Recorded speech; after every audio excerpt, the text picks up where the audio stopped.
I recently found out that Amazon, when they do meetings, they don't do PowerPoint presentations. Really? What they do is you have to be a writer of some kind, and you're usually given about a 2 to 3 page, maybe homework, depending what it is, right? So Sure. everybody comes into the meeting and they spend the first part of the meeting actually like digesting what's there. That's how they start the conversation. Now, I find this really interesting because oftentimes when Josh and I grew up, brainstorming was like a whatevs. Yeah, But exactly. But in meetings, especially when you're trying to come up with ideas, a focus and the way that you approach it actually is more productive overall. Right. So what should we call this today, Josh? What would we do? Because we've done this often in our life, and I want to make sure that people kind of come into this so they can have more effective meetings. Right. Let's call this like either like iterative brainstorming or the next generation of brainstorming. Join us today. Ooh. Yeah. No. Join us today on Curiosity Continuum.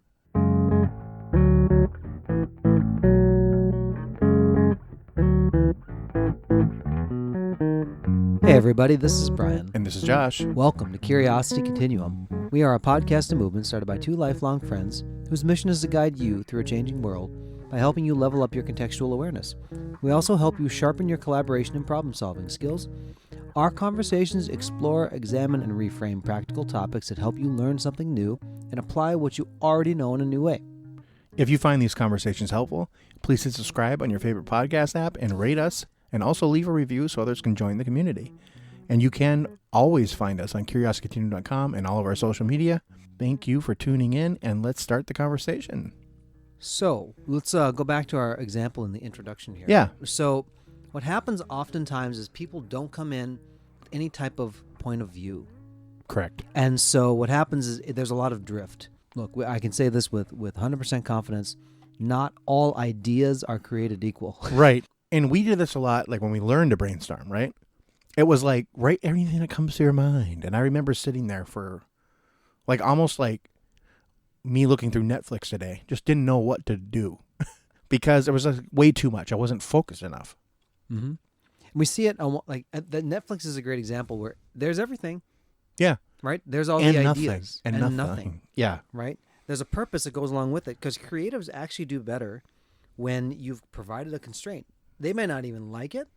But they learn to work with it. But it provides a context by Right. which you can move forward. So, oftentimes in the most effective meetings, or even like, it doesn't have to be a meeting and you think like this is a corporate meeting, but it really has to do with like, how do we have people at the table with different points of view come in and start to work through things together?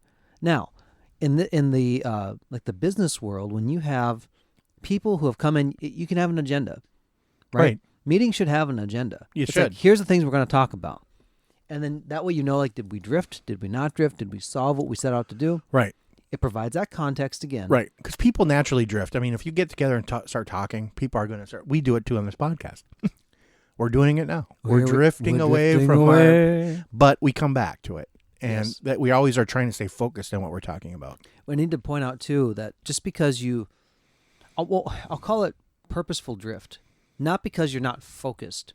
Sometimes It's important to do that. it's important. Sometimes you don't understand something. At least my brain works this way. If I have a problem understanding something, sometimes I have to mentally work my way around something to then understand what something actually is, right? Something that's maybe not immediately clear to me in a concept. I go, so what do you mean by this? Well, it's an analogy. It's like this, you know? Yeah. And if you combine this with this, it's like, oh, okay. So It gives context to what you're thinking about right. and what you're doing. So you can dive in. So in those meetings, what happens is that people actually, it's really good to have a point of view. It doesn't mean that you're right. It doesn't mean that that's the best idea, but at least you know where everybody's at. And the way to do that. So we are recording right now. Okay.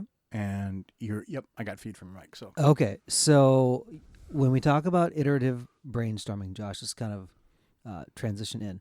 For those of you who didn't know, we actually had to take a break because there was a pretty large interruption, and we're coming back to iterate back on this idea once again. So how ironic that we are doing exactly what we're talking about in this episode. Proof positive. It proved positive that life happens. Life does. And we got to deal with it. Yep. Okay, so in a iterative brainstorming thing, context is important, at least for the goal, because Right. random thoughts are good, but you have to understand why they're random. It doesn't mean just because you might not see the immediate relationship to something that it's bad, but when somebody says that was so random, it's like because it was against what you may have expected. It's not because the Right. thing by itself is random. Right. And I think it's also important to realize that it is not random. Like you're saying, it's not random. It is the product of what you were doing. Mm-hmm. So whether it's good or bad for you, it is and not all the time are you the fault, but you might have to iterate on that and actually deal with it. Mm-hmm. So that's kind of like, I think, where we're coming from with this whole episode, right, Brian? Yeah. Like we're talking about your ideas should be a little more focused. Like when you start brainstorming, it was always like before it was like just put whatever comes to your mind, but then have the end goal in mind and kind of have the idea of where you're going, right? Have the idea, but also this. So like if you have a fragment of an idea and there's a phrase in songwriting and in script writing and different things like make no scene your baby, make no lyric your baby. Right. In that song if you're still composing, because that one thing that you really, really loved might not be appropriate for telling the greater story, for doing whatever. Right. Doesn't mean it's a bad idea, but put it on another list. It might not be the idea for now. There are things that come back around. So for those of you who've listened to this podcast, even today, yes, in Curiosity Continuum. Yes. Now, the intro that I did, there was the first chord of that song I have played for, I got to do the math here, at least 20 years of my life in some way, shape, Sure. or form. And I'm like, well, what could I do that might be something like this? So it was an iteration on something different. I took a foundational piece of something. I go, I'm going to start here because I really like the sound of this. What else can I do with it? Where can I go from there? What story can I tell? And so Right. it's always a purposeful, it was this, it now became this. So always keep track of when you're iterating and brainstorming, like where you started. Because then it's also important to gauge progress. Right. It really gets demoralizing if you don't have a gauge of progress. Then you're going like, what am I doing? This is pointless. Right. And so it's also important to realize, like Brian said, like have the gauge of progress. Also, those ideas that you throw out, they're not bad ideas. They're just not the ideas for now. So keep those ideas to the side or write them down or remember them, however you do it, because you will use those again, just in a different process at a different time. Mm-hmm. Especially like in a professional sense. I think when you're iterating on things and we do have episodes on iterating and how important it is to iterate. Brian and I iterate all the time. Like Brian said, Brian did the intro to this podcast that we do. And I remember when he played it for me, the first time I said, you know what, it's great because I can think of the words to it and just think that it like belongs here. So let's just do it. But Brian iterated that from things he's been doing for years. We iterated on ourselves. I mean, we started out this podcast, I think, very different than what it is now. Always wanted to show people and show things like a different idea, a different perspective, a different way to think, or even just the idea so that you start to think on your own, because that's what's important. And I think we've come to a different way to do it now, especially over the last, almost 100 episodes now. I think we've become more conversational about it. Sure. We used to be much more scripted. Yeah, and because we had to be. Right. And that was part of our skills in learning.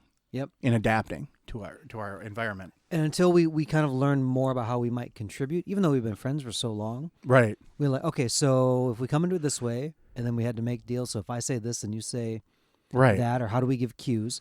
And now it's like, oh, well, how did you guys end up doing this? It's like, well, it was continuous improvement. Like we had like a basic type of framework. You hear the same type of intro. We don't actually pre-record it and just slap it in all the time. No. We read it anew. Because if you've listened to earlier parts of this podcast, the intro was a lot longer than what we said, at least. Right? Or it might have just been like a soliloquy by me or Josh. Right. What we did is, okay, so how do we tune that now?